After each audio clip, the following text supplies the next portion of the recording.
Your Cleveland Cavaliers improved to 31-20 with a gutty and gritty victory last night over the New Orleans Pelicans. This is Cavs Encapsulated episode 15, and we are here. Let's roll the intro.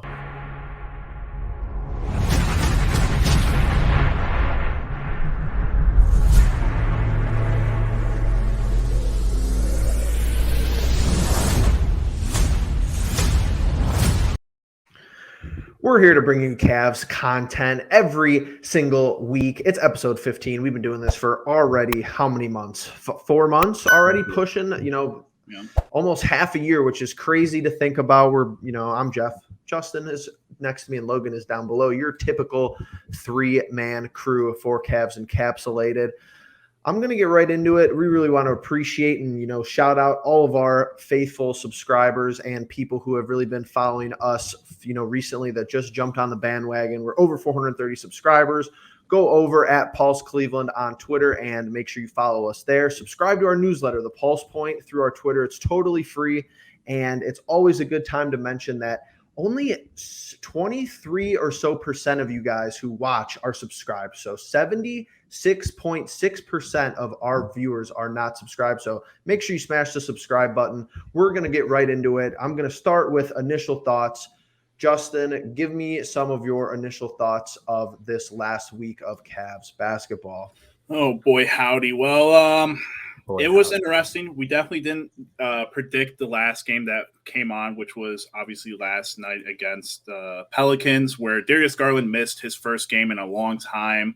But we had the Knicks, the Bucks, and the Pistons, and it was a roller coaster of emotions. We had a really high, and then had a really maybe not low as low, but a low moment in that schedule where, we pick up a win against the Bucks, and then you drop a game that you shouldn't to the Pistons. So obviously a roller coaster, especially with the Garland injury. I personally loved it. For me, I think it was great for a week to see we can take down the top dog in the Eastern Conference, and we can also be humbled by the Detroit Pistons. Yeah. I think that's great for a team at the end of the day. I actually wasn't as upset. I kind of had a feeling the Pistons might be able to pull that one out because, JB said it in his post-game interview. We started coming off a win against the Bucks. We played like a team that read the headlines, praising us, how good we were. And then we jump up 15-0 on Detroit, and suddenly we're really feeling ourselves. He made a great point. I think the good thing as a Cavs fan, we can see that this team is aware of the situation, is aware, maybe they got a little too high, and they came back down. Last night, New Orleans, a gritty W. I don't care, what New Orleans' record is. Down Garland, you can see how different our team is. They found a way, and to end the week on a high note, that's a very good thing for the Cavs. Yeah, I think the roller coaster of emotions perfectly describes, this last week of basketball. If you haven't been able to catch the game since we last left you, the Cavs beat the Knicks 95-93, which feels like forever ago, but it was only, 6 or 7 days ago. The Cavs beat the Bucks, the reigning champs, as we've discussed already so far to open this episode, 115-99, in a game where we really just did play better than them. Then we fall 105-115 to the Pistons, total trap game, and we were talking about that before we started the recording, just something that happens. The accountability through the players, through JB Bickerstaff is good to see, and the gritty at 93-90 victory last night over the Pelicans, who were missing Brandon Ingram, Darius Garland not playing for the Cavaliers. So a lot going on this past week. I want to talk about injuries, and I don't want to harp on it, but it is a part of my, of the itinerary this week, what the Cavs have sacrificed to get here. So I think there's an open debate about improvement and being actually good. The improvement is out the window. Everybody knows, even if you have followed this team not even that closely, that they are improved from last year. They have been for the past 2 or 3 months. Ever since the season started, we already have 31 wins. So that has totally been answered. That question has been thrown out. We are definitely improved. Mm-hmm. Now we're at the point of proving if we're good enough to contain or contend with these Eastern Conference teams. So I just want to read off, what the Cavs have sacrificed to get here. Colin Sexton MCL injury early in the season. Ricky Rubio ACL injury, out for the year. Terrible, terrible injury. The Lauri Markkanen ankle injury, which apparently he's going to travel on this road trip, but he's missed some games. And Darius Garland with this pain management, with this back injury that could be nagging. It's not something that's great to see. I'm glad he got the night off, but all of this just to be 31-20 and fourth in the East. I didn't want to name this like trade talks, but I want to talk about, how depleted this Cavs roster actually is, how good it is to see them play through that and through the adversity. And if something needs to change, what needs to happen. So I'll start with Justin. Yeah, well, we didn't even go through the, period of time where we had a bunch of protocol guys and, we were missing Evan Mobley and Jared Allen and, starting lineup guys. And yeah, a lot of that's pretty glaring sometimes, but I don't think that any game has been more glaring than what it was last night, where offensive efficiency and firepower was just at an all-time low. And I think that's where we have to get into the point of, hey, when Darius Garland is off and not playing in a night where Colin Sexton and Ricky Rubio are gone, this point guard / shooting guard position is just not good enough to get the job done. I mean, thankfully we were able to get it done, but again, Brandon Ingramless Pelicans team, a team that's just not very good in general, still being able to pull out that win is good, but I think there's definitely points that need to be made here. And here's the big thing about talking about trade talks and talking about trading for a guard. I think people forget that Colin Sexton and Ricky Rubio are both on final years of their deal. They only have 1 year left, which is this year. And so obviously Sexton's going to be a restricted free agent, and Rubio, who knows what's going to happen with him.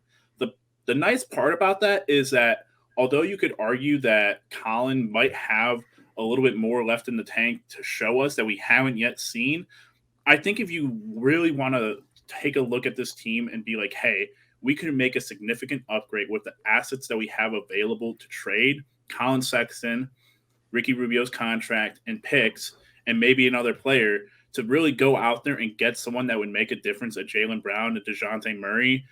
I think there needs to be a move to be made, because we saw last night that Isaac Okoro, unfortunately, he's not going to have a high ceiling offensively, even when Garland's out. And when Garland's in, you never know if you're going to get 10 points or more from him. And unfortunately, Rajon Rondo, he's not doing anything offensively outside of passing the ball. He doesn't shoot the ball very well as of right now. And that's about it. I don't know what else I can get unless you want Chetty Osman to regularly run the point guard position when we have guys missing. So right. I think a trade is absolutely needed at this point. Yeah, yesterday the Cavaliers looked lost. And in a game, not only where Garland was out, but Valanciunas and Jackson Hayes were out playing Jared Allen and Evan Mobley for probably the first half, even kind of midway to that third quarter. In my opinion, I think they were outplaying them a little bit. Which, in those situations, where do you go to? And the problem with the Cavaliers' current structure is usually in these situations, your bigs aren't getting it together, your top point guard is out, usually there's that other guy, right? And yeah, in this situation, that'd probably be Colin Sexton in this situation. Here's the thing, though. We're not in that situation. Colin Sexton isn't playing. We need that one guy that can just go get a bucket. I do think there could still be an upgrade over Sexton. I think if there's a deal out there for the right price for Buddy Hield, I still like that a lot. Harris LeVert, I literally a week goes by and I change my opinion on what I want to do with the trade. Yeah. I don't know what I want to do. All I know is that last night, watching that New Orleans game, yeah, I'm happy to see that we eked out a win. I'm happy to see that down a few guys. Guys like Brandon Goodwin stepped up. Isaac Okoro made a massive three in that fourth quarter, which is something that I thought when he shot it, no, yes. But you can see overall in that game that maybe a move needs to be made just to shore this up a little bit, because you give Garland a running mate in that back court, and then you have the two running mates down low. Mm-hmm. Then you just need to fill a wing. I mean, your team is much more complete at that point. And you could say, yeah, let's just wait till Sexton gets back next year then. Yeah, sure. But right now in the Eastern Conference, the seventh place team, I think, has 28 wins. Yeah. You lose a couple games in a row, you're dropping. And to be honest with you, I'd be a little worried as a fan if the Cavaliers were in that play-in game, because it's been such a successful year. Yep. Such a good year. It's been so much fun. And for the fact that it could come down to one game where you might lose, it kind of feels a little bit empty. So maybe you try to make that move, because at this point, you've put a lot into the season. Like we said, what have you sacrificed to get here? A lot to get to this point in the season. So why not just try to get to that playoffs, really make that next step and be a top 6 seed? For me, it's all about public opinion, and with how well this team started the year with the strength of schedule, I think people get hung up on that. We've seen regression right in front of our eyes. Some people will point it out. I think, not selfless plug. I think that's what we do pretty well. And other people just right over your head. Lowry is a streaky shooter. He's not always going to be, the first 25 games what he gave us. He's not going to play like that night in, night out. Even Darius, he's not going to give you, triple-double every game. It's just not how it works. We've seen this with Jarrett Allen. I think Jarrett Allen has drawn, some talking points that I think he was even leading Darius when it comes to all-star votes, maybe because, some of the Brooklyn fans still like him or whatever reason it may be. But I think he's regressed. And, I thought when he was Eastern Conference Player of the Week, I think a lot of people thought we were going to get that all year. He was doing like 26 and like 15. Obviously looking back, that's pretty hard to maintain. But it's like I kind of think he's almost talked himself out of an all-star bid, which sounds like really messed up. But between this most recent illness and I just don't think he's been playing all-star ball the last 2 weeks, and he's been playing good enough. He's a good player. But I want to bring this to the point of teams last year, and I'm the same way with the Browns, and Justin will tell you this. I'm always not always, but I'm mostly glass half empty. You see two teams who make big splashes that are very reminiscent to what our Cavs team is doing this year, last year. The New York Knicks and the Atlanta Hawks. Their fan bases were probably in a very similar point that the Cavs fan base is now. Everything's hunky-dory. We don't need to make moves at the deadline. I don't believe either of them did. Now you see this year, the Knicks are like kind of back to being the laughing stock. They're not very good. MSG hates them. People in New York hate everything. So I can't, it's tough. But it's like Atlanta was in the Eastern Conference Finals last year, and now they're selling everybody beside, everyone's up on the trade block besides Trae Young and Clint Capella. So it's not like it's a linear game. It's not like we're always going to improve. We're always going to improve. We're always going up, up, up. It's not, it's up, down, up, down. So that's what I want to drive home with those two teams, those two franchises. I bet their front office is probably like, yeah, we probably should have made a move last year when we had the chance. I personally like the in-season deadline more. I think when people, play out the rest of the season, they're kind of like, all right, well, other franchises feel like they can maybe make it work with these guys. We don't have to make a big, selling move, but it's more desperation in the regular season. Okay, I got a quick question. I don't know if you have this in there, Jeff. Yeah. Mm-hmm. Quick answer from all three of us. Do the Cavaliers make a move? Like, will they? In your opinion, will they? I'm going to say no. All day. Yeah. I'm going to say no quick answer because Kobe has made a knee-jerk reaction move every other point of his career, so he probably won't this time, and I'm going to I'm going to publicly bash him for it because that's part of my agenda. I think yes. I think the Garland missing a game has drastically. I hope they do. I think it's drastically. You heard the talks about it early with Chris LeVert, and I don't personally want LeVert, but if guys that are available, obviously you get to the trade deadline and go to teams that are selling, you can find a couple of good guards right now. But without seeing Garland play and not knowing if Garland's going to play tomorrow or however many games, if we keep getting more and more examples of what we got last night, I feel like the argument is so solidly there to make a push that there's no person on this roster outside of Garland and Mobley and Allen that I think is not safe to be traded, because you saw fan favorite Larry Nance last year get traded for Lauri Markkanen. And I think that's the closest you can resemble with even trying to argue for a guy like Isaac Okoro, who's young and, developing still. But if you go out and you get someone that's proven to be an asset, then I think the argument's there. I'm going to go in some capacity. There will be a trade I tweeted it out this morning, at the low price or whatever you want to consider a low price, Buddy Hield, and at the high price, a DeJounte Murray. I don't know if there's any other big name out there, but I know the Spurs have been taking calls, and from what I've gathered. So this is what I think. When Sexton went down, we never did address that position. Right. When Ricky Rubio went down, we made a trade. We were pretty freaking aggressive in trading Denzel Valentine to get Rajon Rondo. I think right now it's one of those things where it's like, oh yeah, we miss Sexton more than we think. We miss a scoring option. and this is our last chance to do it. I mean, they are in the trade talks every single day. Yeah. I originally thought they're not going to make a move and explore the buyout market, but who the hell can we afford at the buyout market? I don't know. Right. So that's why I'm kind of inclined to think, especially if the Cavaliers maybe drop this game to the Rockets. Maybe the Rockets have a good day. Cavaliers don't have Darius Garland, blah, blah, blah. I think that game alone might say a lot to what Kobe Altman decides to do, because he's running out of time, but I think he needs one more example. I completely didn't realize that in the next 4 games we have 3 players that the Cavs have been linked to in some way as a little tryout. Eric Gordon, LeVert, and Murray. Mm-hmm. That's crazy. Apparently, Gordon had his absolute stinker last night too. Oh goodness. But and I'm off with what is it? 9 days away? Is it the 10th? It's the 10th. I think it's the 10th. So a week from Thursday. I'm off the small move, basically. I think Buddy Hield wins us more games down the road. But if you add Buddy Hield and keep Okoro, I just can't justify that. I'm not seeing where that's working out. I think Okoro has to be moved in all of my favorable trade positions, because I'm going to keep pounding the table on it. We just don't have what's the point of trading for Buddy Hield? So what, he starts and then we just don't have enough touches to give to Okoro. We just don't. He needs more touches than he's getting now, and he's a starter with Sexton, Rubio, and Markkanen out. So it's just one of those things where I would rather just move pieces and not try to develop half the roster. I think at the end of the day, though, in terms of what teams take in terms of trades and such, did I say terms twice there? We watched us trade Denzel Valentine to the Lakers just for them to cut him.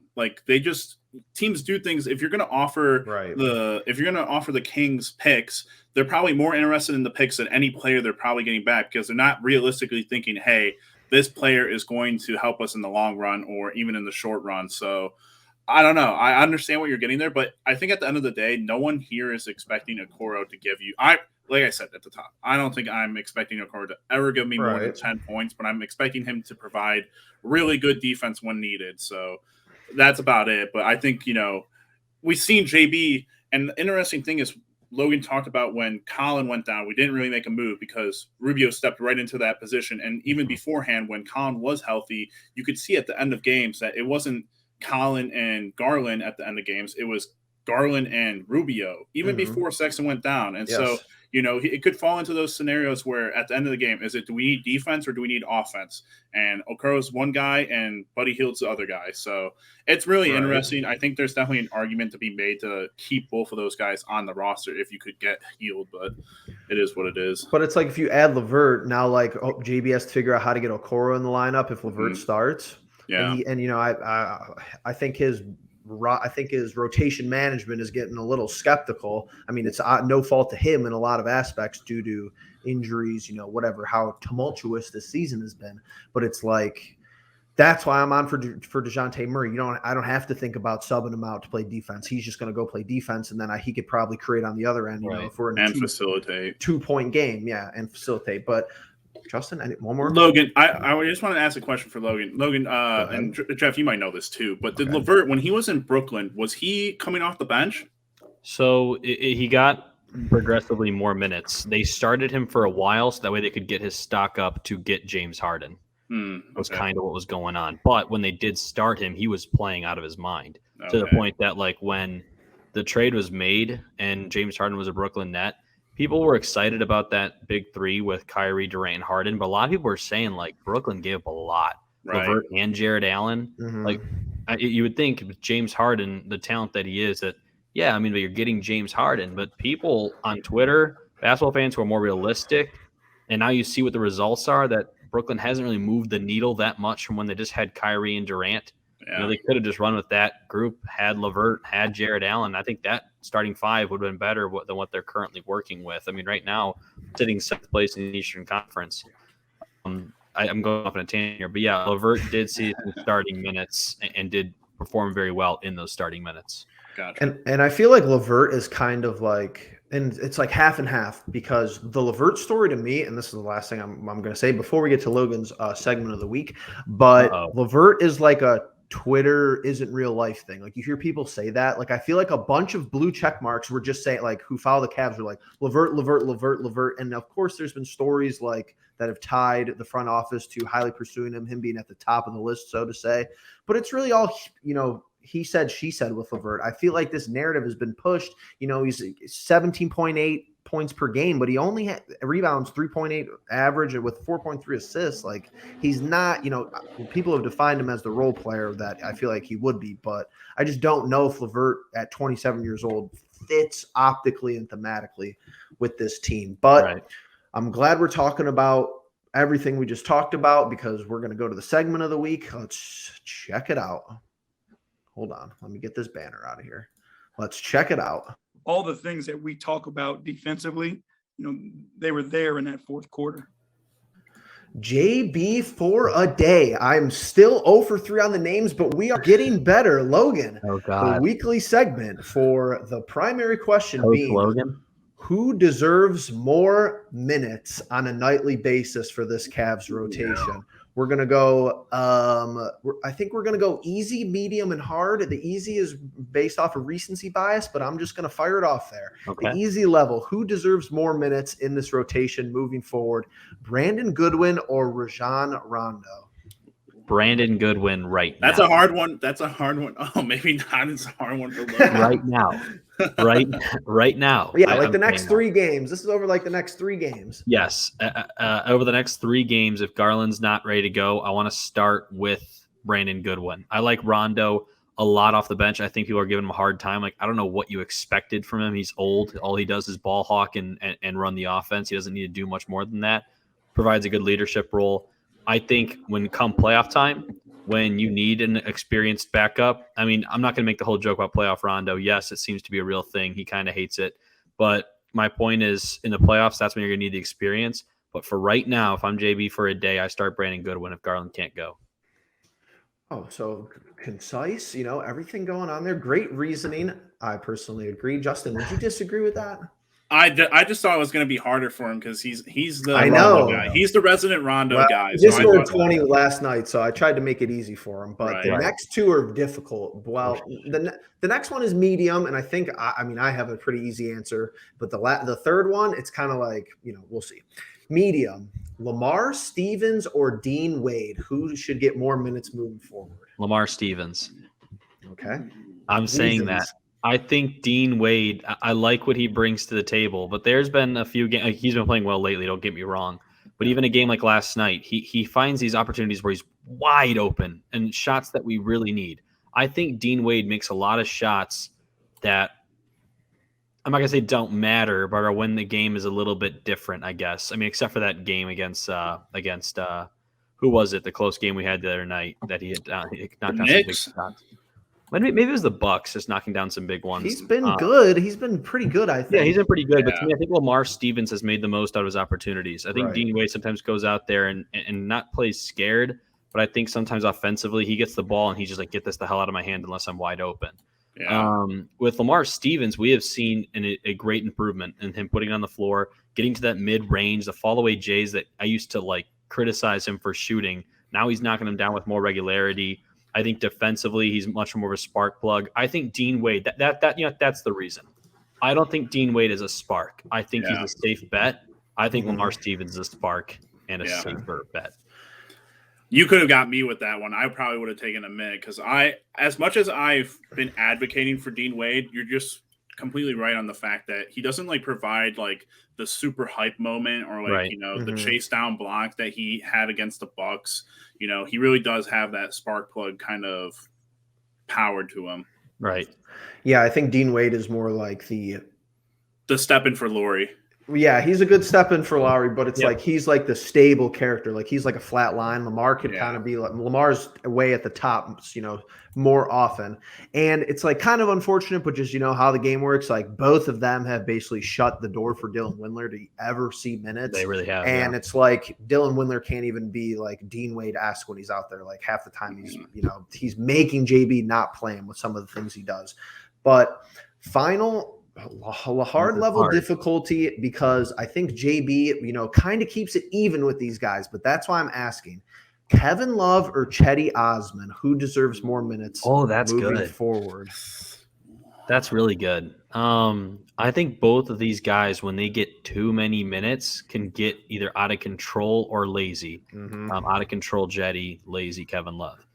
We didn't see it last night, obviously. Kevin Love had some massive hustle plays, especially down the stretch of that jam. Jetty, 12 assists. I think Jetty's been fantastic. I think both guys, though, can hurt you when they play extended minutes.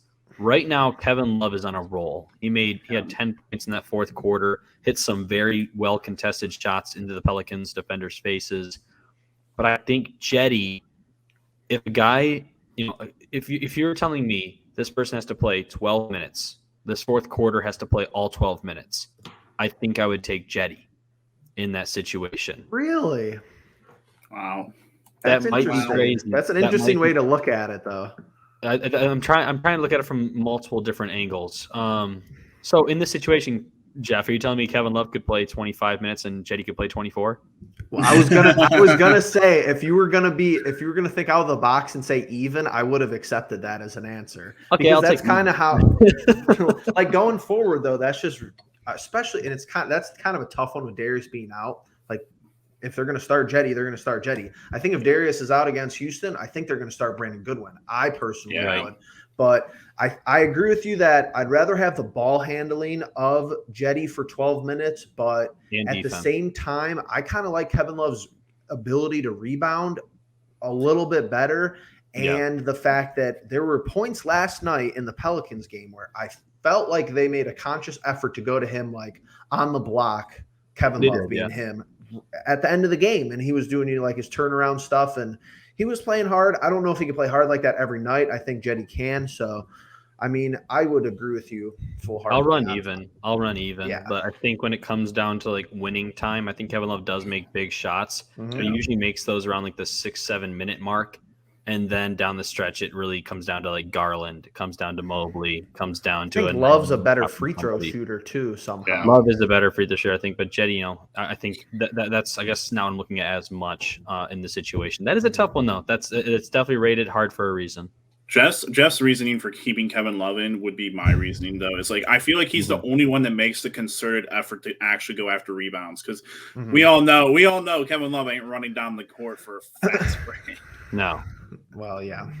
I mean, that's a fun one. We're trying to keep this up. We're going back to Justin next week. I have to do these kind of like on the fly and kind of like what the most recent games dictate, but it's interesting. But speaking of Justin, we're going to go to our clip react of the week. Brought to you by Justin Harold at Justin Heroverse on Twitter. Check it out. Oh, I love it. There's no sound. I couldn't get sound. Well, I could, but so is that the clip of the year, or is the Giannis dunk on Giannis the clip of the year? But as far as his confidence is through the roof, though. What do you see? And this is what I have the banner for: Darius and his impact, because of course we missed him last night. It's crazy because we talk about like having villains and everything, and I don't think that's like a villain moment, but we forgot to mention that was the only three he made that night. But it was so impactful, and it was right in front of the Knicks bench. It was so good. But I think the problem with the Mobley dunk that I don't know. I feel like people aren't giving my guy his credit for the pass. The pass is so good. He looks it. Yeah. And it's so good. But like you pulled it up the other time, Jeff, the clip of it from the Cavs page, and they had it in slow motion, and that's insane. But that point is going to be iconic forever. He's getting his little swagger, and he's always had that little two-step. But I mean, the origins of that is that they took RJ Barrett at 3 that year. Yeah. I mean, I think that's why he, did that. I mean, I don't know why he did it, but the Cavs took Darius at 5 that year, and New York passed up on him, and then we'll just beat him. People were chirping at him that he was on First Take talking to Stephen A. And, right. Like there were a bunch of Knicks fans that like quoted the tweet, and they're like, if the Knicks take the Garland kid over RJ Barrett, this franchise is ruined. Right. And like whatnot. It's like, all right, well, calm down, buddy. Like, what is RJ Barrett doing for you now compared to Garland? Like, I don't see his name in the All-Star vote. So, but his impact is so like meaningful. The efficiency is just always going to be my key. Is like guys can go and get you buckets, but like if you're not getting the team involved and you're not doing it effectively, like what does it matter? Are you winning games? You're probably not winning games, but you're probably putting up stats that might get you to the All-Star game. Hey, get that under your notch, I guess. Here's the difference between a good player and a great player. And I think we've all heard it before. A good player is good for himself. A great player makes other guys better. Yeah. I think Darius Garland has the capability of being a great player. I think James Harden is considered a great player by just his statistics. Yeah. I don't think, though, by that definition, he's a great player. Agreed. He doesn't make anybody better. He can get his triple doubles all day long, but tell me like one guy in Houston that like flourished with James Harden. Right. I not really many. Chris Paul came over, but Chris Paul is Chris Paul. He's his own man. Yeah, they were a good duo, but did James Harden ever really make Eric Gordon better? Did he ever make Clint Capella better? No, they traded Clint Capella. I'm just thinking of an example of another player that comes. I have a perfect one for you, and it's Russell Westbrook. It's the same thing. That's what I was thinking. It's that OKC vibe where, you had 3 dudes, they all separated, and only one has been, super successful since leaving OKC. But, Westbrook, everyone loves to go on about his triple-doubles, but, I've never seen more meaningless triple-doubles in my life than Russell Westbrook. And he bounces around from, OKC to Houston to the Washington Wizards, and none of those times is he making, and now the Lakers, and he's made those teams worse. Each time that he's gone somewhere different, he's made those teams worse. And it's all right, but people still see, before this season, I think it was people still saw him as this all-star point guard who was fantastic. But at the end of the day, he doesn't shoot the ball well. He doesn't facilitate the ball as well as he should. And the rebounds are just all right, what are you doing with it? You're probably just trying to take it full court usually. So right. I mean, this might be a little bit of a stretch here, but even a guy like Anthony Davis, great player, terrific. But in New Orleans, I think Drew Holiday flourished as a Buck. I think when they got DeMarcus Cousins, they both had good numbers, but didn't really do anything. Right. I think there's a small handful of great players in the NBA, and I'm not saying Garland is there yet. Garland's not better than the guys I've mentioned. I'll say that off the bat. I just think he has more of a capability of being that kind of player, being in that small handful. Luka Doncic, he does not have a great supporting cast. He really doesn't, but he has the Mavericks sitting very well. He's in that handful with a guy like LeBron, with a guy like Durant, with a guy like Curry. Those are the guys who are in that handful that make their teams better. And I think Garland one day, judging by what we see in Cleveland, what we saw last night, what we've seen anytime he either misses or isn't perfect, he could one day be in that handful for his impact. Yeah, it's just one of those things where he recognizes it so early in his career at such a young age. I think that's the promising part, where it's to the point that a lot of guys come onto the scene and they just want to pad their stats all the way around. I think we've seen that for as long as we've been following the NBA. So it's unique and it's different where somebody wants to get other people involved. Somebody has such good chemistry with a player like Jarrett Allen, they have their own signature move. They're NBA players and the alley-oop is their thing. Yeah. But last night specifically, because I think 2 things could be true here. If we would have played a better team, I think we probably would have got destroyed. There was a good chance that we would have. Now, with that being said, that doesn't take away with the team coming together, being able to win, being able to beat a lesser opponent without Darius. But when Darius isn't out there, I think it showed me how much more dependent this team is on the defensive side than anything. It's if we hold someone to under 100 points, it doesn't really matter who it is. There's a good chance we're going to win, regardless if we can't score or not, because we'll just probably end up winning the game because our defense wins the game for us. The defense translates into offense. And I think that's what kind of broke down at the end of the Pistons game. We were just giving up too much of the center of the court. The key was wide open, and it was, I don't think the bigs played particularly well against Detroit for the most part. But I think it's a defensive-minded team first, And Darius is like the one piece that's like going to play offense first and then take a back seat defensively. Right. Everybody else in the starting lineup is defensive minded first. Even if Jetty has to make a spot start, he's not terrible on the defensive end. It might be 50-50 as far as his skill set, but that's what I took away from last night's game. It worries me that, and that's going back to our trade talks. It worries me that we don't have guys, and even Rondo, they didn't start Rondo for efficiency's sake. It worries me that you give Shetty the start and you have a core out there and, you're kind of leaving it up in the air for all right, well, who's going to actually find these open passes or, not even the open passes, the difficult passes or the passes that typical, just your baseline good players don't find. Yeah, true. Definitely a good point. That's why I think the playmaker is the biggest thing. And people will say, why would we trade for a ball handler if you could just run it back with Sexton next year? But it's we need a ball handler and someone who could pass the ball, extremely well, who's not going to average. It would be nice if we could get another person who could average more than 4 assists a game, because I'm pretty sure that's where our numbers are, behind Darius. Could be wrong, but we all know he's the engine. We all know he's the most valuable player for the Cavaliers, at least through the first, 50-plus games. I don't know if you guys have anything else before we jump over to upcoming predictions. I think I'm good on that area. All right, Also cool. good.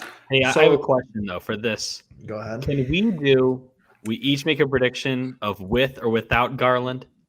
With or without? No, that's the fun of it. I don't think we could start doing that, though. That's the fun of it. Right now, God. The Rockets. Well, we're off tonight. We're off today, so that's cool. Because how much rest is Darius going to have before tomorrow? Who knows? I feel like you could give him much. the road games and be like, hey, just take it easy. But you got the Rockets, so we're facing another Pistons-like team. Where are they playing well right now? Probably not. Should we beat them? They got Jalen Green, Kevin Porter Jr., and Christian Wood. Those are 3 young guys who could really light us up if Garland isn't playing. Yeah, but I don't know. My thing is, why not just think long term? I'm okay. I understand. Yeah, we don't want to drop these games, but we have these are the easy games right here. The Hornets is not an easy game. I shouldn't say that, but you have the Rockets and you have the Pacers. If you go 2-1 this week, I'm happy. I'm not. You continue to increase your win. 2-1 with one of the 2 wins being against the Hornets. Asterisk. Yeah. I think if you go 1-2 and beat the Hornets, that's going to be disappointing, but that's not the worst case scenario. Obviously the worst case scenario is 0-3, but if you beat the Rockets and then you lose, we can't lose to the Hornets. That just the way with the East is and how it's stacking up. I think that's your ultimate game of this week. So, I don't know what to say for Houston. Justin, are you starting this week? I got to win. What's our current standings right now? Do we have the standings? The Hornets are 3 games back. I meant our prediction standings. Oh, the standings are. Let's check them out. Jeff gained 1 on us. We know that for Logan, sure. you are 21-11. It's going to be on the 21-11. screen, too. I'm going to throw it on the screen. I think I'm only a game behind Logan, no? Justin is 20-12. Yes, sir. And I am 17-15. Yeah, creeping back up. So, and we missed the Pelicans game, so that's I'll start us off. Justin, I'll go with a win against the Rockets. I'm not worried. I'm not worried. Without Garland, with Garland, I'm not worried. Trap game, maybe, but I'm not worried. All right, Justin, that's your chance to get your win. I'm going lost to the Rockets. Ooh, let's go. I'm going to say Garland doesn't play in a tough environment like Houston. They just played Golden State pretty well last night. They did. Hop on the train, Jeff. Time to pick up a game on Logan. I'm grabbing Houston in this game. I think Garland's not playing. You either pick up a game on Logan or you pick up a game on me. I know, isn't it great? I'm saying beat the Rockets, though. I just think we're just that. I hope we're just that established. And like I said, this is what I said about the Pelicans game. Coming off the Detroit loss, it's like now you have to win this game, or you just lost to the 2 worst teams in the league within the span of like 7 days. I didn't go to Detroit last time, and I wanted to, so I'm just gonna. I don't blame you. I really don't. If KPJ revenge game, there's a lot going on there that I'm not really too certain about. So Jalen Green versus Mobley. Hopefully they both play. That would be cool. I'm assuming they both will. And then here we go. Here's the big one. This is the big one. Friday at the Hornets too. Back-to-back road games, doing a little traveling. Oh no, Justin, I don't know. Garland, is he back? Is he not? Unfortunately, the streak ends. I'm going with a loss here. I'm going with a loss to the Hornets. God, And the problem with that This is a is mess. like LaMelo and Garland would be competing for an all-star spot in this game, I think. I think this would be like a prime game where, I think we're supposed to get, by the way, I don't think we mentioned this. I think we're supposed to get rising star players tonight. Today. Yeah, so Okoro and definitely Mobley should Mobley should definitely be named. What if Okoro doesn't get named? That would who's interesting. mad? Who's mad on Twitter if Okoro doesn't get named? Who knows? I mean, I'm not going to put too much stock into it. I know what to expect from him. And is it freshmen and sophomores only, or are there some juniors? No, it's freshmen and sophomores. Okay, so I mean, how many sophomores? Because Garland could be eligible for that then, but it's like what's his face from? I think Halliburton is going to be involved for sure. Because that's the most recent one. Like, if you could go back and look into a time machine, like we could have picked him instead of Okoro. But good luck figuring that out. Logan, Hornets. It's at Charlotte. Of course it is. I thought the schedule was getting easier. We're losing, and it's going to be such a deflating loss. So I'm 0-2 right now in this week. I don't do that New Orleans game. I was happy to come out with a win. But I think also if New Orleans had literally just shot 2% better, they would have won. They shot like crap, much like so us. bad. Mm-hmm. And they had a lot of open looks. So I just feel like if a team is knocking them down, here's the thing. Garland returns. I literally have no idea. Yeah. I literally have no idea. But right now, Justin's could get a game on me, so I'm just gonna play it safe and kind of cancel it out here and go L. My reasoning for why I think they would keep him out. Like extended past like what he feels comfortable with is if like, hey, you beat the Pelicans and you beat the Rockets and he's not playing against the Rockets, like, all right, see, like we're okay, like blah, blah, blah. And then you lose to the Hornets, you're like, all right, you might need to come back for a game or two. That's I wonder if they bring back Garland for that game. They let him rest in the Houston game. Like, okay, this one's actually a big one against Charlotte. Yeah. I think that's realistic too. But at the end of the day, but we beat them pretty good at Charlotte, and they beat us pretty good in Cleveland, I think is what we're looking at right now in the season series. I think if we lost to the Rockets and then the Hornets, I think, worst case scenario, we could like end up being in the play-in like picture, very quickly, which is annoying. I got Darius sitting out against the Rockets. I got him coming back for the Hornets masterclass. I got us beating the Hornets on the road. I got us going 2-0. Justin, finish us off with at home versus the Pacers. At home. Garland's definitely back for this game. This is a win. I'm taking a dub here. We're back. We can't afford to lose 3 in a row, not in the Eastern Conference. 2 is already kind of stretching it right now with how tight it is. But I think Garland is for sure back by then. Laurie's probably back in the picture as well at this point. I'm going to go a win against Pacers. Yeah, I think Lowry could even be back against Charlotte, which is adding to my narrative as well. I'm saying we lose to the Pacers. That's your letdown game of the week.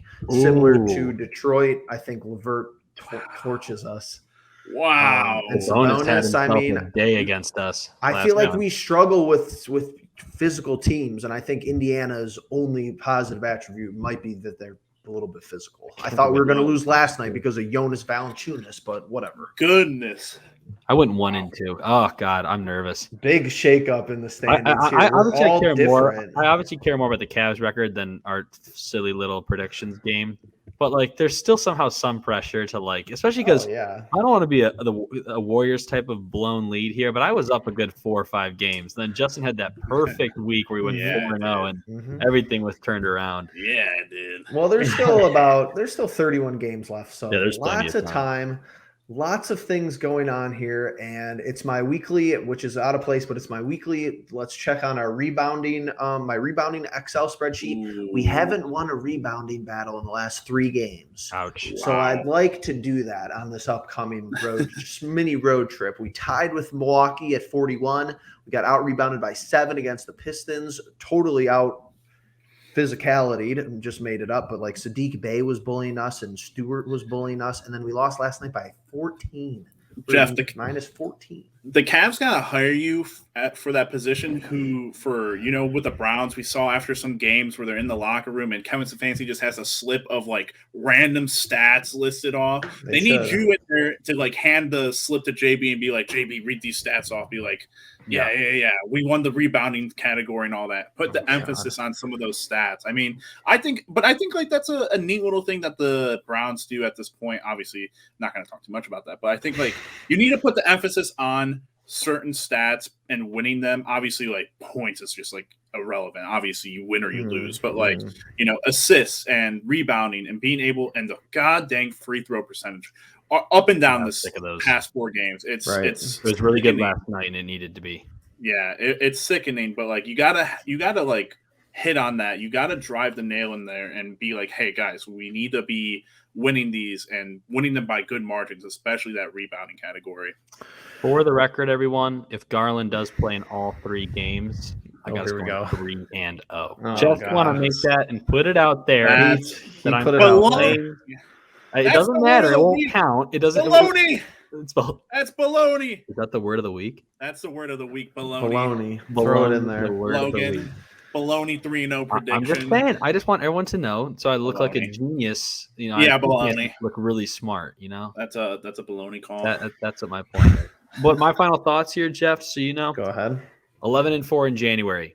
I've won 9 of the last 11 games. I've won 5 in a row at home. Yep. That's pretty much all you got to say. Yeah, there's been some little things that have fallen off and definitely some numbers that are a little concerning.